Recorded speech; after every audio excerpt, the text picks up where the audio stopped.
What's up, grade 8? Sorry I didn't get my video out to you yesterday. I had a whole bunch of stuff going on, and I got a little behind. So I'm putting out your video today. Let's do this. Get your instruments out. Open up your book, page 43.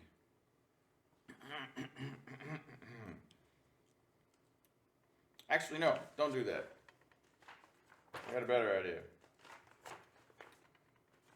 Open up your book to page A24, and we will do number 87 to start. Okay, then we'll do page 43.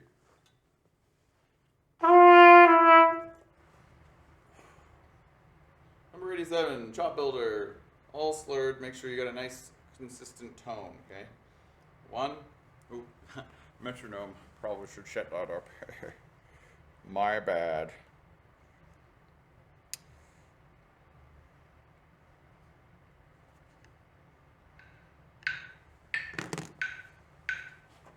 One, two, three.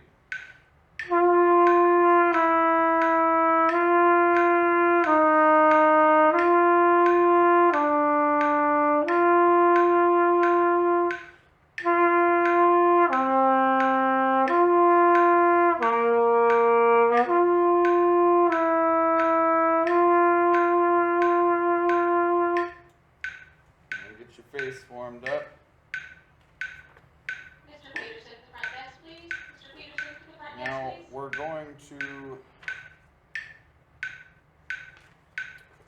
we're going to go back to page 43, like I said before. And we're going to do our B flat concert, major scale, thirds, arpeggios, all that jazz. Okay. 1, 2, 1, 2, 3.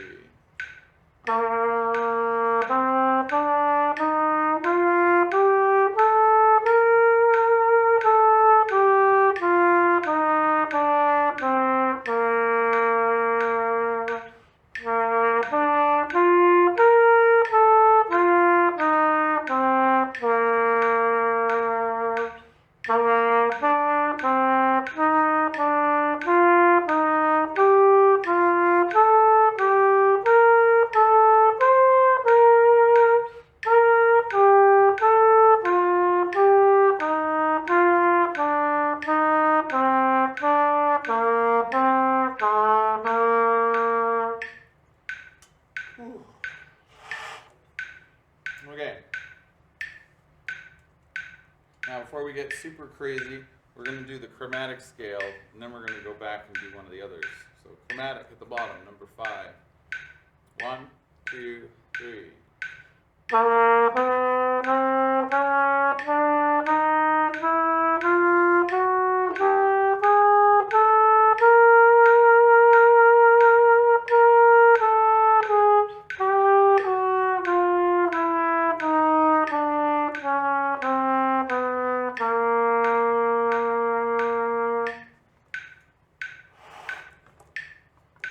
Okay. Now we've got concert E flat major. I believe we did that last time. So make sure you know your finger because we're doing different scale now. Okay. With thirds and everything. Because I'm an evil person. Still on page 43. 1, 2, 1, 2, 3.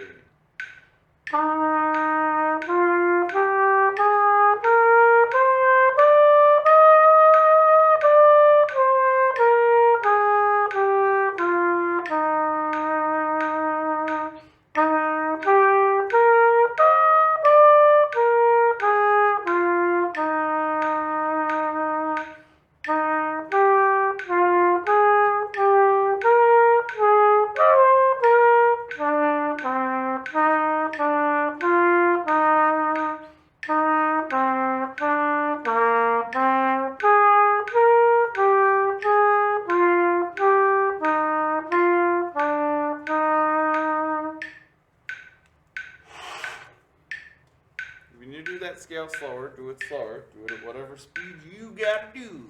Okay? Now, we're We're going to go back to page 25. We ended with number 99 last time. We're going to start with, I actually want to start with number 97.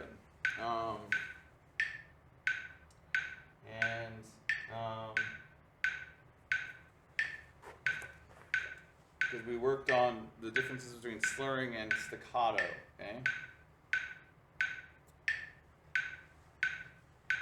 Now, this is actually meant to be allegro. I'm going to keep it at this tempo, which is way slower than it's supposed to be. But I want you to focus on the differences between slurred and tongued eighth notes and staccatos, right? Ta, slur, ta, ta, slur, ta, ta, slur, ti, ta, ta, ta, ta, ta, ta, bum, bum, bum. Right? Staccato, detached. One, watch the key signature. 1, 2, 3.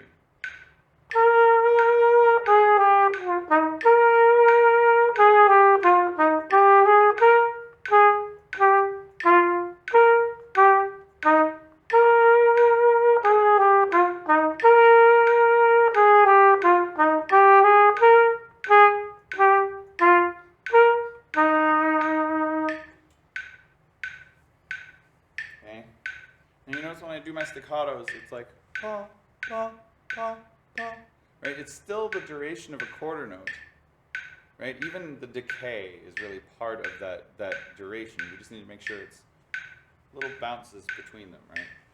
Okay. Then we have Bella Bimba, 98. This one's in 3/4.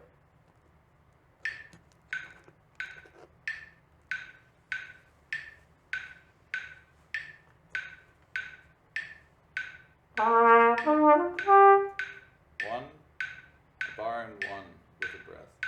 1, 2, 3, 1.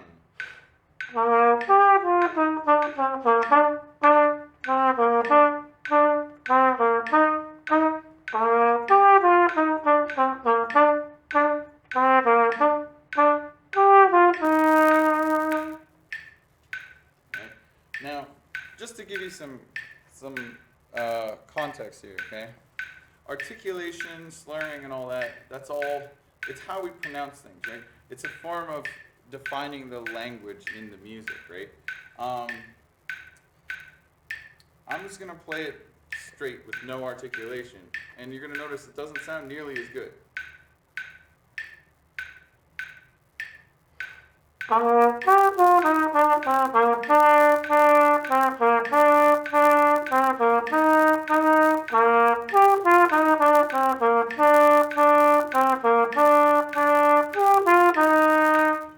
Right? There's no character to it.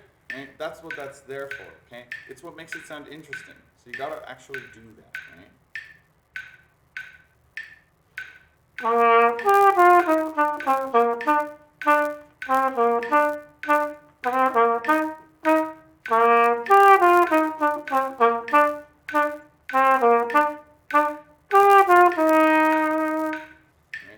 It shapes it, it changes it up, right? It's like the difference between hearing like a computer voice and like a real human voice, right? This is a human voice. When there's no articulation, it's like when you hear like in videos on YouTube or whatever, where like they have a computer voice, like "Hello, how are you?" It's not artistic. So let's do number 99, and then we'll move on.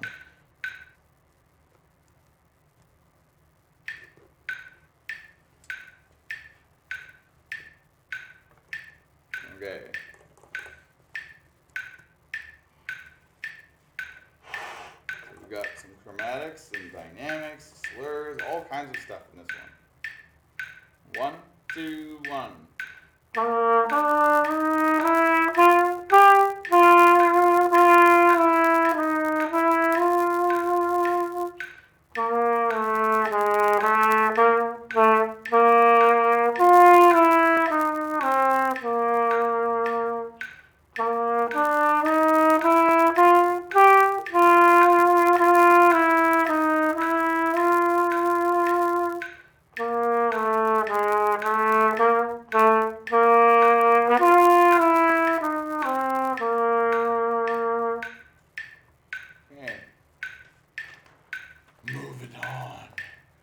We're on to 101.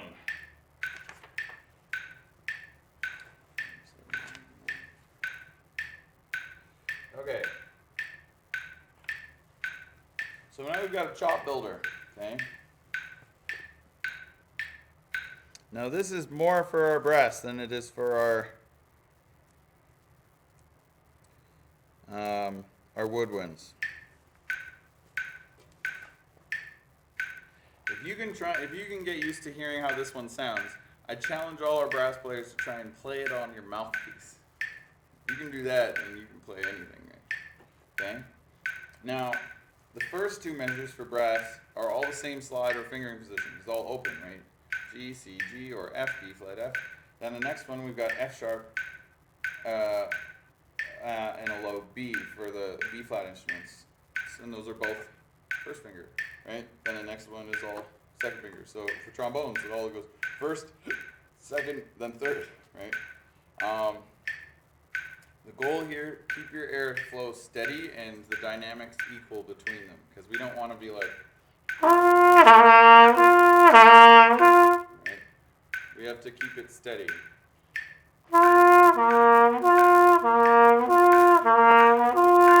Okay, let's try it out. 1, 2, 1, 2, 3.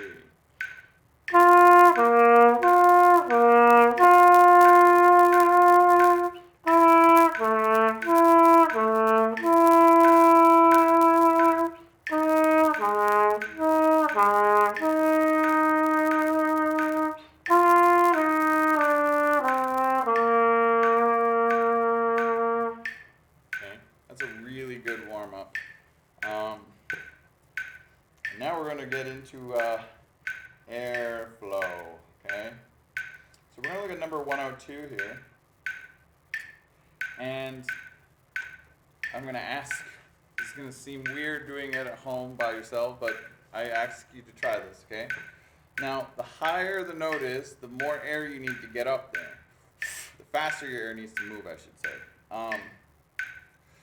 So this is all slurred. So what I want you to do is we're going to put our hand in front of our face. If you're a real keener and you have a piece of paper available, you can do this with a piece of paper. Okay? And the higher the note is, the higher the paper should be. Okay? So the first phrase is high, gradually getting lower. So the paper should start high and then gradually get lower. And then you tongue the beginning of every slur. So that'd be like 2, 2, right? So you only tongue the beginning, and then just keep your air going to sustain the paper. Ready? 1, 2, 3. Oh, I need to put this higher. There we go. 1, 2, 3.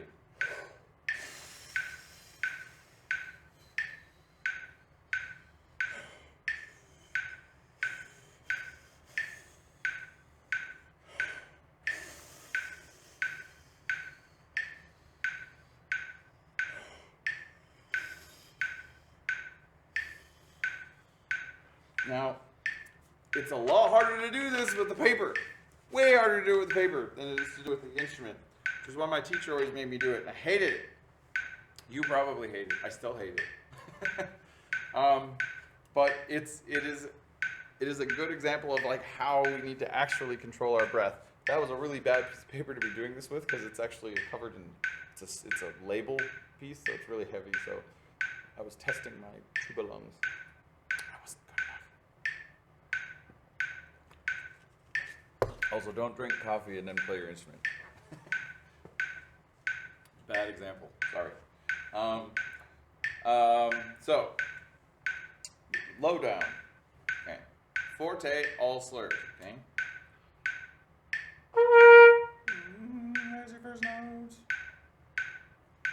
1, 2, 3.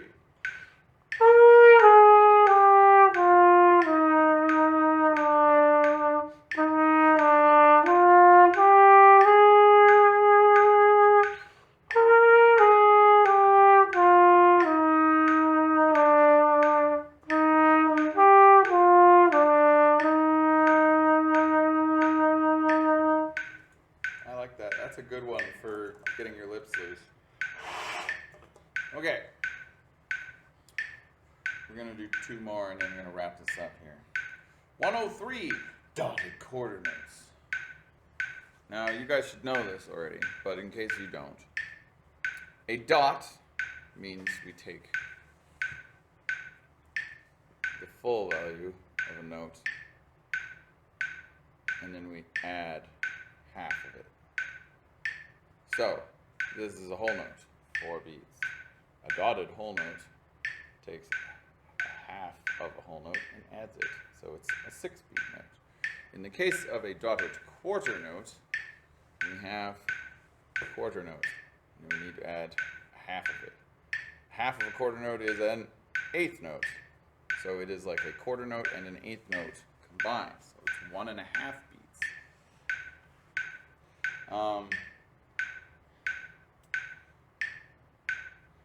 Or 3 8th notes all tied together is another way of thinking about it. 1 and 2, right? T, T, T.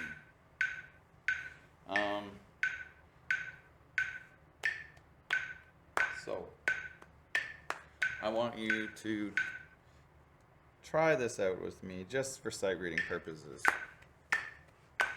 1 and 2, and 1 and 2. We're just clapping 8th notes.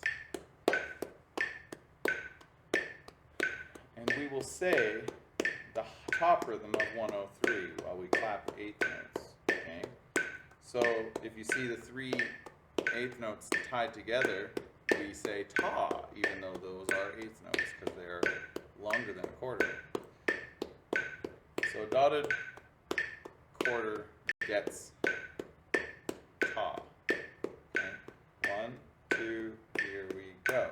T, T, T, T, T, T, T, T, ta, T, ta, T, ta, T, ta, T, ta. Okay.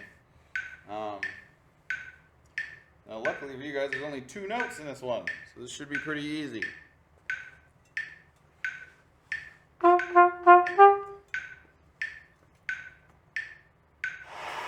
try it out. 1, 2, 1.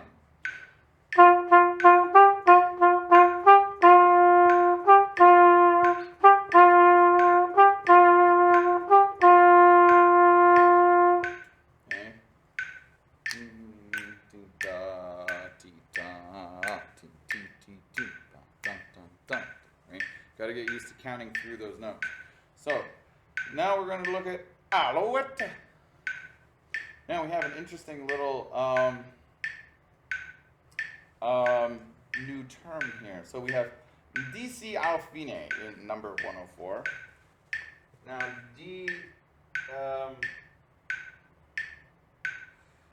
DC abbreviates to da capo in Italian, which means to the hat, or to the top, right?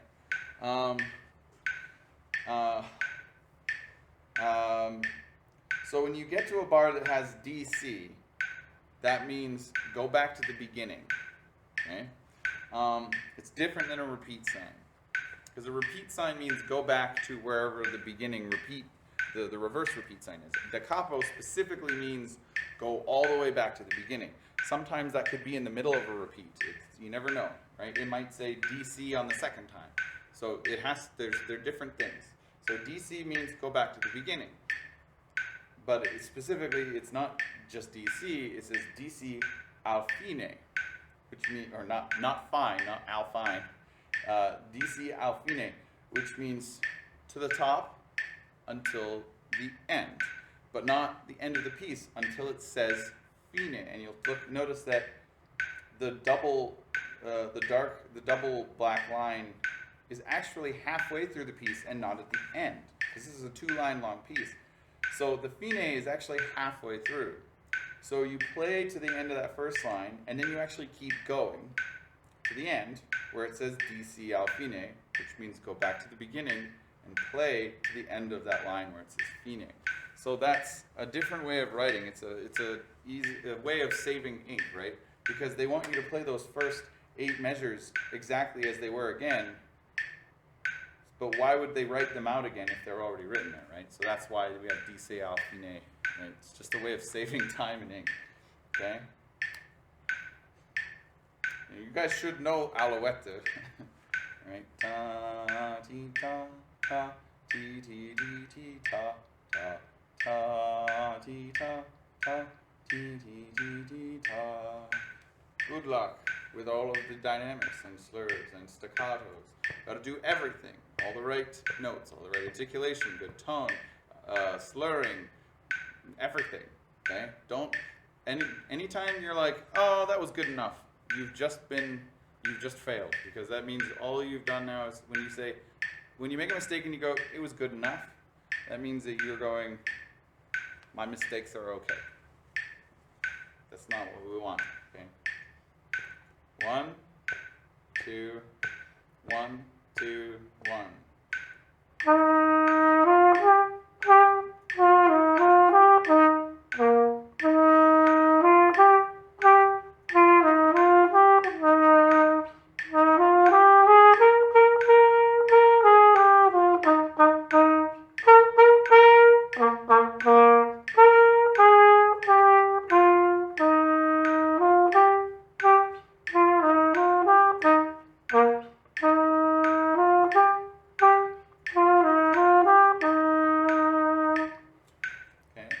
There's a lot more going on in that little page than you might realize, okay?